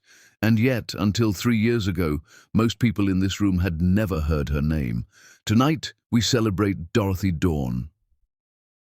The screen behind Dorothy lit up with her achievements, photos of buildings she'd funded, charts showing her investment returns, testimonials from business leaders she'd helped, numbers that made even the billionaires in the room sit up and take notice. $2 billion in assets, 400 businesses funded, a success rate that defied statistical probability. Catherine Wells smiled at Dorothy. Ms. Dawn, you're notoriously private. Why have you chosen to stay out of the spotlight? Dorothy looked out at the audience. Somewhere in this city, Stan was watching this on television. She'd made sure of it. She'd wanted him to see this. needed him to see it. I learned early in my career that when you're a woman with power, especially a black woman with power, people see the money and the influence before they see you. Every relationship I had, business and personal, was complicated by what I owned rather than who I was. So I made a choice to operate in the shadows, to build my empire quietly, to let my work speak louder than my presence. And now, Catherine asked, why reveal yourself now? Dorothy paused. The truth was on the tip of her tongue. Because I'm tired of being invisible. Because I sacrificed myself for a man who couldn't see me anyway. Because I forgot I was a queen. But this was a ballroom full of powerful people, not a therapy session. Because I realized that hiding my success wasn't protecting me, Dorothy said carefully. It was diminishing me. I was teaching the people around me, especially young women who might look at me and see possibility, that power was something to apologize for. That success needed to be hidden. I don't want to teach that lesson anymore. The applause was immediate and thunderous. Catherine smiled. You've famously said no to every major media interview, every magazine profile, every speaking engagement. What changed? Dorothy looked directly at the camera she knew was there. I stopped making myself small so other people could feel big. The room went quiet. It was the kind of statement that carried weight beyond its words. Half the people in this ballroom had spent their careers making themselves smaller, the women especially. They understood exactly what Dorothy meant. Let's talk about your achievements, Catherine continued. You built a $2 billion empire by age 35. How did you do it? And Dorothy told them. Not the hiding part, not the secret life part, but the real story of careful investments, strategic risks, an understanding of markets that bordered on prophetic. She talked about buying buildings before neighborhoods became valuable, about funding tech startups when everyone else thought they'd fail, about seeing opportunity where others saw risk. She talked for 20 minutes, and the room was absolutely silent. These were people who thought they understood power, but Dorothy Dawn was teaching them something new. After she finished, Catherine asked one more question. Ms. Dawn, what advice would you give to women starting out in business today? Dorothy didn't hesitate. Don't hide. Don't make yourself small. Don't apologize for your success or your ambition or your brilliance. The world will try to convince you that power is unfeminine, that ambition is unattractive, that being too successful will make you lonely. Don't believe it. Build your empire. Own your power. And if people can't handle it, that's their problem, not yours. The women in the room stood first, then everyone else joined them. The standing ovation lasted for 3 minutes. Backstage afterward, Dorothy was surrounded by people wanting to talk to her, to pitch deals, to offer partnerships. Felix ran interference, but Dorothy took the time to speak with the people who mattered. The senator who wanted to discuss the housing bill, the CEO who'd been following her work for years, the young woman who looked at Dorothy with such hope in her eyes and said, "You're my hero." At 11 o'clock, Dorothy finally escaped to the roof terrace. The city spread out below her, lights twinkling like stars. She pulled out her phone and saw texts from colleagues, messages from news outlets requesting interviews, emails from business magazines wanting profiles. She also saw a text from Stan. "I watched. You were magnificent. I never saw you before. I'm sorry for that. I'm sorry for everything." Dorothy stared at the text for a long moment. Then she turned off her phone and put it away. She stood on that terrace, alone with the city she'd helped shape, and felt something she hadn't felt in 12 years. Free. She'd built kingdoms. She'd changed skylines. She'd created opportunities for thousands of people. And she'd done it all while hiding in the shadows, protecting a man who hadn't even noticed she was sacrificing herself. But not anymore. Dorothy Dawn was stepping into the light, and she wasn't stepping back into the shadows for anyone. Later, in the car ride home, Felix said quietly, "That was brave." Coming out like that, Dorothy smiled. "I should have done it years ago." Are you going to talk to Stan? Eventually, but not yet. Right now I need to remember who I am when I'm not trying to be what someone else needs. And who is that? Dorothy looked out at the city passing by. A queen, and queens don't hide. Chapter 8. The Price of Invisible Love. Dorothy's estate upstate was 200 acres of rolling hills, gardens, and a house that looked like it belonged in a European architectural magazine. She'd bought it 5 years earlier, telling Stan it was owned by a friend who let her visit sometimes. In reality, it was one of her favorite places, a refuge from the constant demands of running an empire. She'd been there for a week, and slowly she was starting to remember who Dorothy Dawn was when she wasn't performing the role of supportive wife. It was late afternoon when Minerva called. Dorothy almost didn't answer. She'd specifically told everyone not to disturb her unless it was absolutely urgent, but something in her gut told her to pick up. "Miss Dawn, I'm sorry to bother you. I wouldn't call except—" Minerva's voice was tight with worry. "It's about Mr. Laurel." Dorothy's heart dropped. "What happened?" "He's not doing well, ma'am. I go to the penthouse twice a week to clean like always, and he's just— I think you should know. He's not leaving the apartment. There's barely any food in the refrigerator. He's lost weight. Yesterday I found him sitting on the floor of your office, your old office, just staring at your files. He looked up at me and said, 'She built all of this, everything, and I never even asked her about her day.'" Dorothy closed her eyes. "Minerva, I can't. I know, Miss Dawn. I know you need your space, but I've worked for you both for 8 years. I've watched him be selfish and blind. I've watched you make yourself small, but I've also watched him love you in the only way he knew how, and right now I think he's finally understanding what he lost. I just thought you should know." After Minerva hung up, Dorothy stood on her terrace looking out at the gardens she'd carefully designed and felt her heart breaking all over again. Her assistant Felix arrived that evening with files she needed to review and news from the office. They sat in Dorothy's study, mahogany and leather and walls lined with books, and went through the week's business.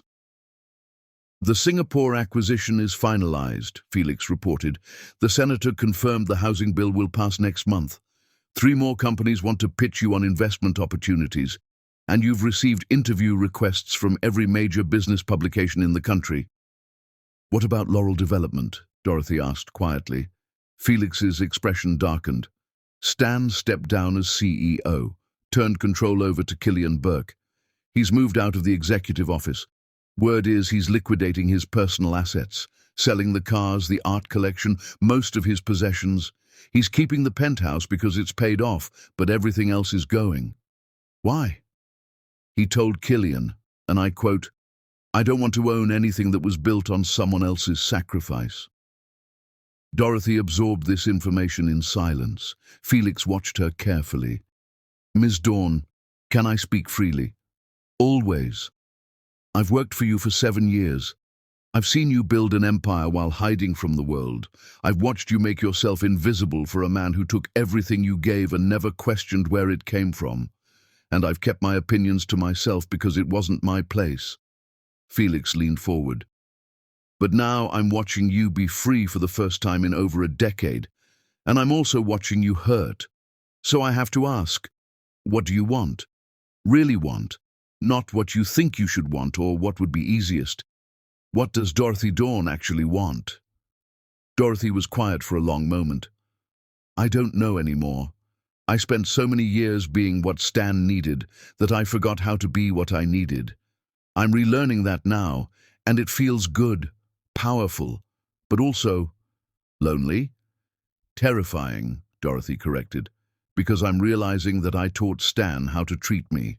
I taught him that I was fine being invisible, that I didn't need recognition or appreciation or even basic curiosity about my life. I trained him to take me for granted, and now I'm angry at him for doing exactly what I taught him to do." Felix nodded slowly. "That's fair. But he's an adult, Miss Dawn. He could have asked questions, could have noticed that things were too perfect, too easy, could have wondered why you never seemed worried about money or why opportunities kept falling into his lap. But he didn't, because I made sure he didn't have to. I removed every obstacle. I smoothed every path. I made his success feel so natural that he believed it was just his talent and hard work. Dorothy laughed bitterly. I created the perfect illusion, and now I'm angry that he believed it. What about the affair? Dorothy's face hardened. That's different. I didn't teach him to cheat. I didn't train him to spend 3 days in a hotel with a woman half my age. He chose that. True, but you also chose to stay silent about it instead of confronting him. You chose to pay off his debt while he was betraying you. You chose to keep building his dreams while he was destroying your marriage. The words hit like a physical blow because they were absolutely true. I thought if I just loved him perfectly enough, he'd realize what he had and stop, Dorothy admitted. I thought if I just kept proving how valuable I was, how devoted, how supportive, he'd see me, really see me. But he never did, because I was so busy being invisible that there was nothing to see.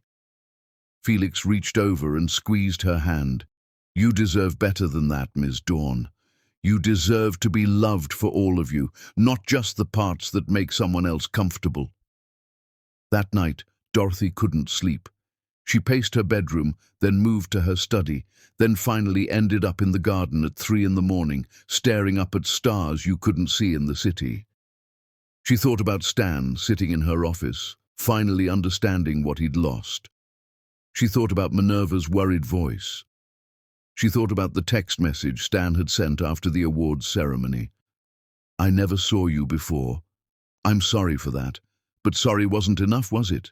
Sorry didn't undo 12 years of being invisible. Sorry didn't erase the affair. Sorry didn't change the fact that Stan had loved a fantasy version of Dorothy while ignoring the real woman who was moving mountains for him.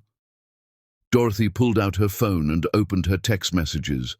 She typed quickly before she could change her mind. Stan, I need you to understand something. I don't regret loving you.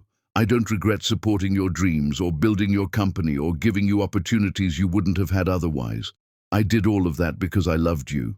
But I do regret losing myself in the process. I regret making myself so small that even I forgot I was powerful. I regret teaching you that I didn't matter as much as you did. We both made mistakes, but I'm the one who paid the price for them. I became invisible while you lived in the light I created, and I can't do that anymore. I won't do that anymore. Not for you, not for anyone. I'm staying upstate for a while longer. I need time to find myself again, to remember who Dorothy Dawn is when she's not trying to be Mrs. Stan Laurel. I don't know if there's a future for us. I don't know if you're capable of loving the real me, the powerful me, the successful me, the me that might outshine you in every room we're in. But I'm going to find out who I am first, and then we'll see if there's anything left to save. She sent the text before she could overthink it. Stan's response came immediately, like he'd been waiting by his phone. I understand. Take all the time you need. I'm working on myself too. Therapy. Trying to understand how I became someone who could take so much and give so little. Trying to understand how I could be married to a queen and never even notice the crown. I love you, Dorothy. I'm just not sure I know how to love you the way you deserve. But I'm trying to learn. Dorothy read the text 3 times. Then she turned off her phone and went back inside. In the morning, she would call her lawyer and discuss what came next. Legal separation, formal division of assets, all the practical details of dismantling a 12-year marriage. But tonight, she just stood in her garden and let herself grieve for the woman she'd been and the man she'd loved and the life they'd built on foundations of secrets and sacrifice. Tomorrow, she would start building something new, something built on truth instead of illusions, something built on power instead of pretense. And if Stan couldn't handle it, that would be his loss, not hers. Chapter 9. The Breaking Point and the Reckoning. 2 months passed before Dorothy saw Stan again. She'd spent that time rebuilding herself piece by piece. She gave interviews to Forbes and Fortune and Bloomberg. She appeared on financial news programs talking about investment strategy and private equity. She attended board meetings and closed deals and moved money in ways that reshaped markets. But mostly, she spent time alone, learning to take up space again, learning to speak at full volume instead of the carefully modulated tone she'd used for 12 years, learning to be Dorothy Dawn without apology. It was late September when Stan finally asked to see her, not at the penthouse, not at her estate, at a small coffee shop in Brooklyn where they'd had their first date 12 years earlier. Dorothy almost said no, but something in his message made her pause. "I know I don't deserve your time. I know I have no right to ask for anything after what I've done, but I need to see you. Not to beg for another chance, not to explain or justify, just to tell you the truth about what I've learned. Please, Dorothy, 1 hour, that's all I'm asking." So she went. The coffee shop looked exactly the same. Same mismatched furniture, same indie music playing, same smell of roasted beans and cinnamon.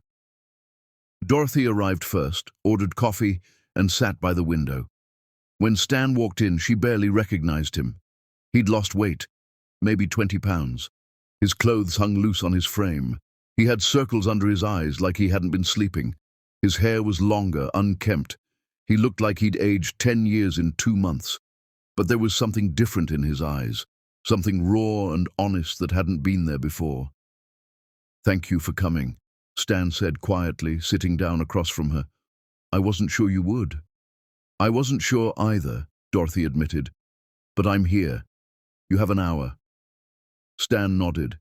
He looked down at his hands, those hands that used to paint, that used to hold her, that used to sign contracts for deals Dorothy had secretly arranged, and seemed to be gathering courage. "I've been in therapy," he started, "every week for the past 2 months, trying to understand how I became someone so selfish, so blind, so utterly self-absorbed that I could be married to one of the most extraordinary women in the world and never even notice." Dorothy said nothing, just waited. "The therapist asked me to make a list of everything I knew about you," Stan continued. "Your dreams, your ambitions, your fears, your passions outside of our marriage. I couldn't do it, Dorothy. I sat there with a blank piece of paper for an entire session because I didn't know anything. I know you love Aretha Franklin. I know you make amazing blueberry pancakes. I know you're kind to everyone you meet. But your actual inner life, your hopes and dreams, what you think about when you're alone, I had no idea. None." "I know," Dorothy said quietly. "The worst part is, you tried to tell me. Not directly, but in 100 small ways. You'd mention a meeting, and I'd never ask what it was about. You'd come home tired, and I'd never ask why. You'd get a phone call and disappear into your office for hours, and I'd just assume it was charity stuff and never think to ask more. You were leaving breadcrumbs, and I never followed them, because I didn't want to. Because if I looked too closely, I might have to acknowledge that you were more than my supportive wife, and I didn't want that. I wanted you to exist only in relation to me." Dorothy felt tears burning behind her eyes, but refused to let them fall. "The affair," Stan said, and his voice cracked. "God, Dorothy, the affair. There's no excuse for it, no justification. I was weak and selfish, and I took the easy way out. Paisley made me feel important, successful, powerful. All things I already was because of you, but I didn't know that. And instead of working on our marriage, instead of having the difficult conversations we needed to have, I just ran away to someone who made me feel good about myself." "You made me feel invisible," Dorothy said, and her voice was ice. "You were with her while I was saving your company. You were in hotel rooms while I was moving $8 million to protect your future. You were lying to me about investor meetings while I was actually having investor meetings about your projects." "I know." Stan's face crumpled. I know, and I hate myself for it. I hate myself for being so stupid, so blind, so utterly unworthy of you. You gave me everything, and I gave you betrayal. You built my dreams, and I couldn't even be faithful to you. Why are you telling me this, Stan? What do you want from me? Forgiveness, absolution, permission to stop hating yourself? No, Stan said firmly. I don't deserve any of that. I'm telling you this because you deserve the truth. You deserve to know that I finally understand what I had and what I destroyed. I'm telling you because for 12 years you were honest with me about who I was. You saw my talent, my potential, my heart. And I was dishonest about who you were because I refused to look. Dorothy took a sip of her coffee. It was bitter and cold. What happened to Paisley? I ended it the day after you left. Told her the truth, that I was a man who'd been living a lie, that I'd betrayed the most important person in my life, that I needed to figure out who I was without all the smoke and mirrors. She didn't take it well. Threatened to tell you everything, not knowing you already knew. I told her to do whatever she needed to do. I was done hiding. And Laurel Development? I gave it to Killian, all of it. He's running it now. I stepped down completely. Dorothy's eyes widened.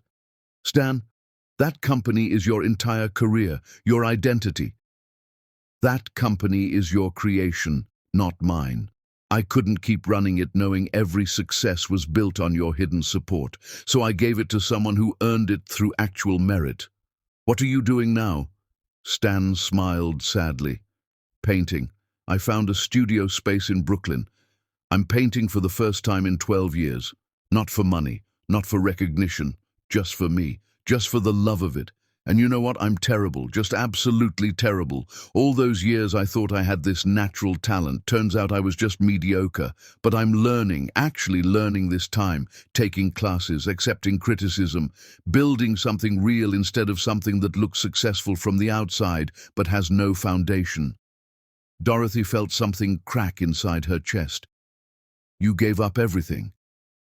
No, I gave up things that were never mine to begin with. I'm trying to build something that's actually mine now. It's terrifying and humbling and probably doomed to failure, but at least it's honest. They sat in silence for a long moment. Around them, the coffee shop buzzed with life. Students studying, couples talking, the normal rhythm of the world continuing while theirs hung in balance. I don't know if I can forgive you, Dorothy finally said. The affair, the years of not seeing me, the way you took everything I gave and never questioned it. That's not something that just goes away because you've had a revelation. I know. I'm not asking you to forgive me. I'm not asking for anything except the chance to tell you the truth. And what is the truth, Stan? Stan looked at her with eyes full of pain and regret and something that might have been wisdom.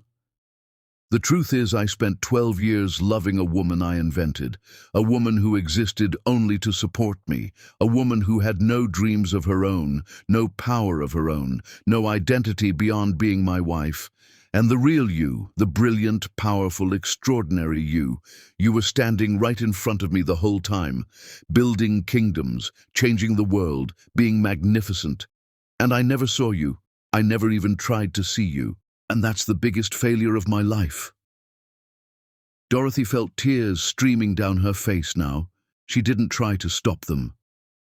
What do you want, Stan? Really want?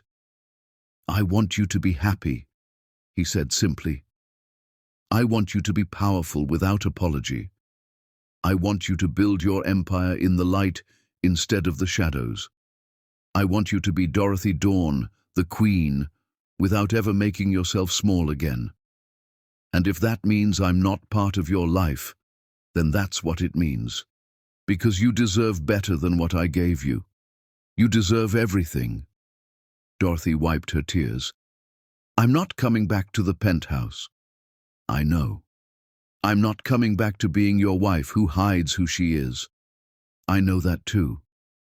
I don't know if there's any version of us that can exist with who I actually am. Stan nodded. Maybe there isn't. Maybe I'm too broken, too selfish, too weak to be with someone as strong as you, but Dorothy. His voice broke. I'm trying to become someone who could be. I'm trying to grow into someone worthy of knowing you, not owning you, not controlling you, just knowing you, being in your orbit, learning from you. Dorothy stood up. I need to go. Stan stood too. Of course. Thank you for seeing me. Thank you for listening. Dorothy looked at this man she'd loved for 12 years, this man who'd finally understood what he'd lost and felt something shift inside her. Stan, I built you an empire because I loved you, but I forgot to build one for myself. I forgot that queens don't stand behind kings. They stand alone or they stand with equals. And you were never my equal because I never let you be. I was so busy building you up that I built myself down. I know. But maybe, Dorothy's voice was soft now, maybe we both needed to break so we could rebuild ourselves. Maybe you needed to lose everything to find out who you actually are, and maybe I needed to lose you to remember who I am. Maybe, Stan agreed. Dorothy walked toward the door, then paused. Keep painting. Keep trying. Keep becoming someone real instead of someone successful. And maybe someday, if we're both lucky, we'll be people who can actually see each other. I'd like that, Stan whispered. Dorothy walked out of the coffee shop and into the autumn afternoon, leaving behind the man who'd loved a ghost version of her and carrying forward into a life where she would never be invisible again. Chapter 10. The Queen's Choice. 6 months later, Dorothy stood in her corner office at the Meridian Tower, looking out at the city that had always been hers even when nobody knew it. Spring was transforming the skyline, washing away winter's grey with new green and impossible light. She'd spent those 6 months living fully as Dorothy Dawn for the first time in her adult life. She'd given keynote speeches at business conferences. She'd been featured on the cover of 3 major magazines. She'd closed billion-dollar deals in broad daylight instead of through shadow networks. She'd advised senators, mentored young women entering finance, reshaped affordable housing policy in ways that would affect thousands of families. And she'd been alone, gloriously, terrifyingly, completely alone. Her phone buzzed. Felix appeared in the doorway. Miss Dawn, your 3 o'clock is here, the community center project investor. Dorothy nodded, glancing at her calendar. Then she froze. The investor's name, Stan Laurel. Felix, is this? He requested the meeting 3 weeks ago, said he had an investment opportunity to pitch. I vetted it completely before putting it on your calendar. It's legitimate. He's raised capital from actual independent sources to fund a community arts center in Williamsburg. I can cancel if you want. Dorothy's heart was racing. No! Send him in! Stan walked into her office, and Dorothy's breath caught. He looked healthy. He'd gained back the weight he'd lost. His hair was cut properly. He wore a simple suit that actually fit. But more than that, he carried himself differently. Less bravado, more substance, like a man who'd stopped performing and started living. Ms. Dawn, Stan said formally, thank you for seeing me. Mr. Laurel, Dorothy replied, matching his tone. Felix says you have an investment proposal. I do. Stan set a portfolio on her desk.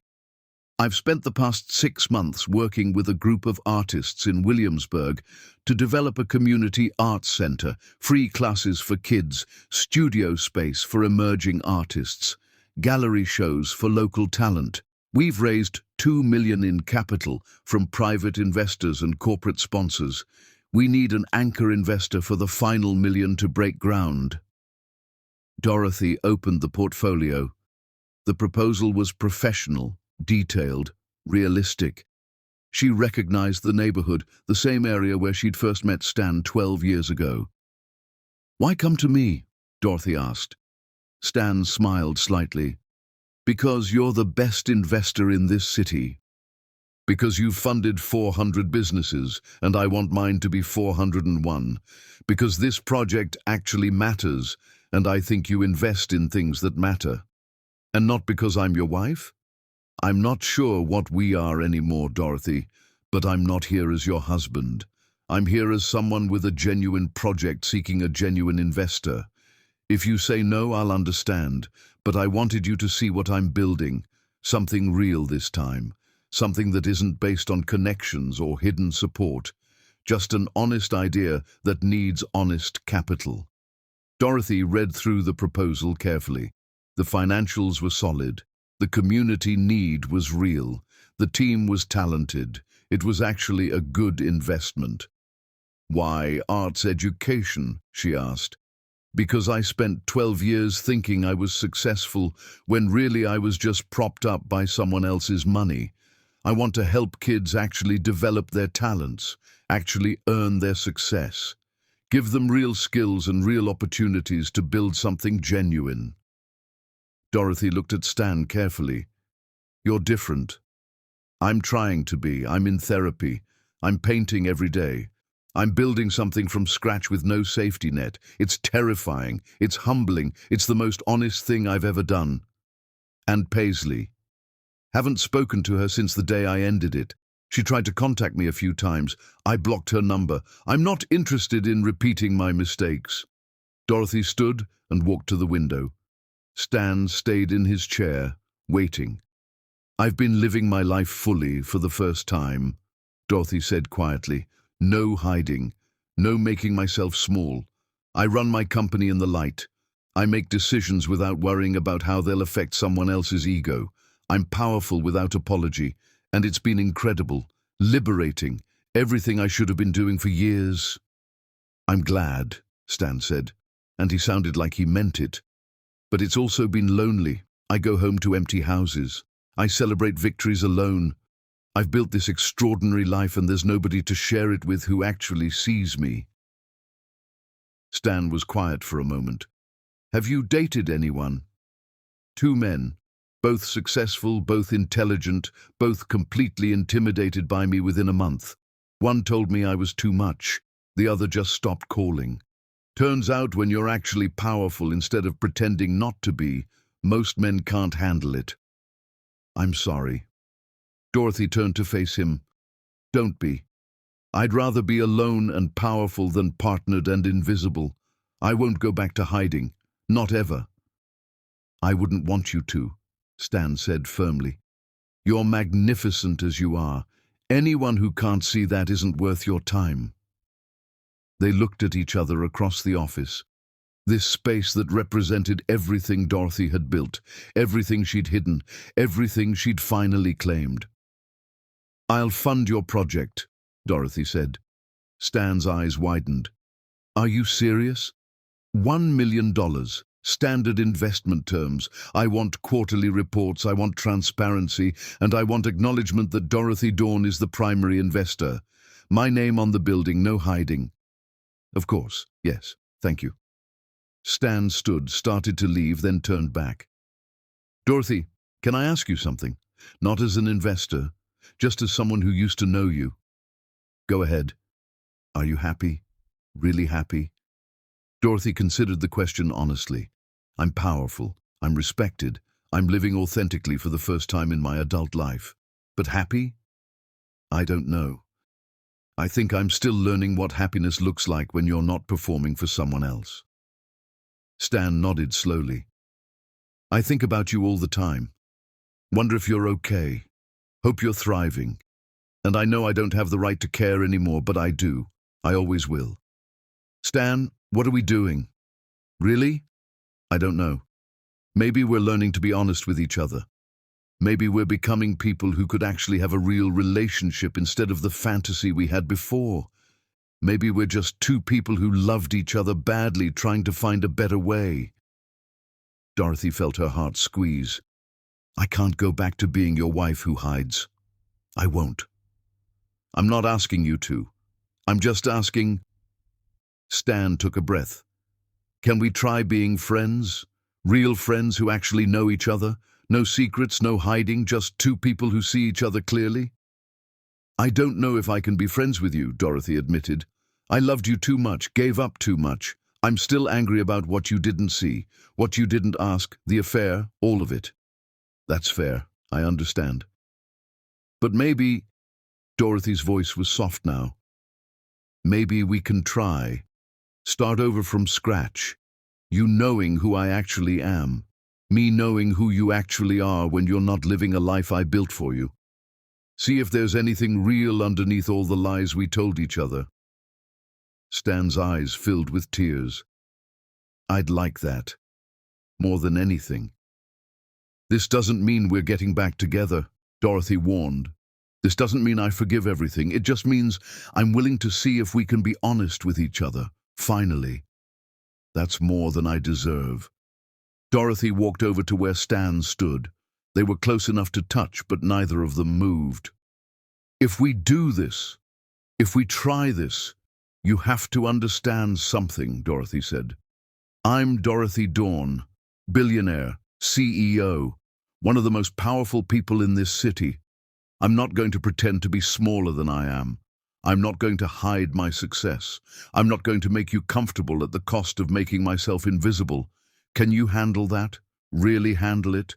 Can you be with a woman who outshines you in every room?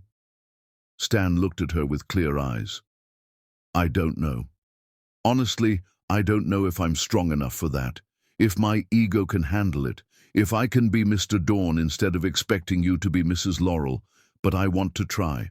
I want to grow into someone who can stand beside you without needing to stand in front of you. And if you can't, then I'll walk away. Because you deserve someone who celebrates your power, not someone who's threatened by it. Even if that someone isn't me. Dorothy felt something crack open in her chest. Not forgiveness, not yet, but possibility. Dinner, she said finally. Next week, somewhere public. Somewhere we can talk like two people getting to know each other for the first time. No expectations, no promises, just honesty. Stan's face transformed with hope. I'd love that.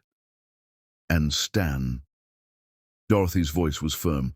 If you hurt me again, if you make me feel invisible again, if you ever make me choose between my power and your comfort, I'm gone. No second chances, no explanations, just gone. Do you understand? I understand. And Dorothy, I won't. I can't promise I'll be perfect. I can't promise I won't struggle with insecurity or ego, but I promise I'll never ask you to be small again. Never. Stan left, and Dorothy stood alone in her office watching the city she'd built spread out before her like a kingdom she'd finally claimed. Felix knocked and entered. How did it go? I don't know yet, Dorothy said honestly, but I'm giving him a chance, not to be my husband again, just to be someone I might want to know. And if it doesn't work out? Dorothy smiled. Then I'll still be Dorothy Dawn. Still be powerful. Still be a queen. I don't need him to be whole. I just want to see if there's space in my life for someone who actually sees me. You've come a long way, Ms. Dawn. I have. And I'm never going back. That evening, Dorothy stood on her penthouse balcony, not the one she'd shared with Stan, but her private residence in the tower she owned, and called her grandmother's number. The line had been disconnected for years, but Dorothy still dialed it sometimes when she needed to hear Eleanor's voice in her memory. I did it, Grandma, Dorothy whispered into the night air. I stopped hiding. I stopped making myself small. I'm finally the queen you raised me to be. The city lights sparkled like stars below her, and Dorothy felt her grandmother's presence in the warm spring wind. She thought about Stan, broken and rebuilding, finally understanding what he'd lost. She thought about the 12 years she'd spent invisible, the empire she'd built in shadows, the woman she'd forgotten she was. And she thought about the future, uncertain, terrifying, full of possibility. Maybe Stan would grow into someone who could love all of her. Maybe he wouldn't. Maybe they'd find their way back to each other as equals. Maybe they'd just be friends. Maybe they'd be nothing at all. But for the first time in 12 years, Dorothy Dawn didn't need to know the answer. Because whatever happened, she would still be standing, still be powerful, still be whole. She'd built kingdoms before. She could build them again. And this time, she'd build them in the light. 3 weeks later, Dorothy sat across from Stan at a small French restaurant in the West Village. No private room, no hiding. Just two people having dinner while the city moved around them. Stan told her about the community center construction, about the kids already signing up for classes, about painting every day and slowly getting better, about therapy and growth and becoming someone real. Dorothy told him about the Singapore deal that had just closed, about mentoring young women in finance, about the speech she was giving at Harvard next month, about being powerful without apology. They talked for 3 hours, really talked, asking questions, listening to answers, seeing each other clearly for the first time. As they left the restaurant, Stan walked Dorothy to her car, a sleek black Mercedes with a driver, because Dorothy Dawn didn't hide anymore. "Thank you for tonight," Stan said, "for giving me a chance to know you." "Thank you for wanting to know me," Dorothy replied. They stood on the sidewalk, and the moment stretched between them like a question neither was ready to answer. "Can I see you again?" Stan asked. Dorothy smiled. "Maybe, if you keep being honest, if you keep growing, if you keep being someone worth knowing." "I will, I promise." Dorothy got into her car, and as it pulled away, she looked back to see Stan standing on that sidewalk, watching her go with something like wonder in his eyes.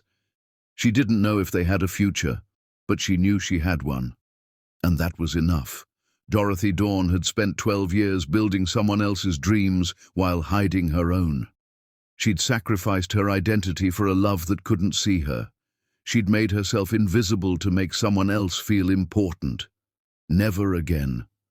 Now she was building her own kingdom, in the light, in full view, with no apologies and no regrets. She was a queen. She'd always been a queen. She'd just forgotten for a while.